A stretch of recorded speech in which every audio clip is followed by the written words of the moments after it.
కేంద్ర సాహిత్య అకాడమీ 2025 సంవత్సరానికి గాను దాని పురస్కారాలను ప్రకటించింది. తెలుగులో నందిని సిద్ధారెడ్డి గారు రచించిన అనిమేష కావ్యానికి ఈ పురస్కారం వచ్చింది. నందిని సిద్ధారెడ్డి గారు తెలుగు సాహిత్యంతో సంబంధం ఉన్న వాళ్ళందరికీ తెలిసిన వ్యక్తే. ఆయన ఉస్మానియా యూనివర్సిటీలో ఎంఏ, ఎంఫిల్, పిహెచ్డి చేశారు.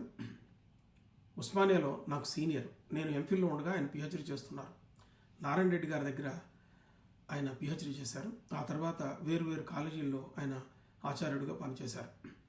సిద్ధారెడ్డి గారు నవల, కవిత్వం, కథ ఈ ప్రక్రియల్లో ఆయన సాహిత్య కృషి సాగింది.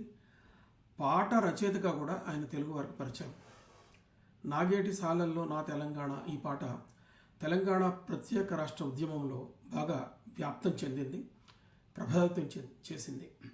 సిద్ధారెడ్డి గారి రచనల ప్రభావం సాహిత్యం మీద తెలుగు సాహిత్యంలో ప్రభావశీలంగా పనిచేశాయి.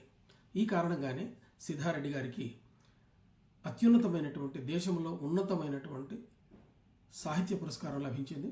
అందుకు వారికి హార్దికమైనటువంటి అభినందనలు తెలియజేస్తున్నాను.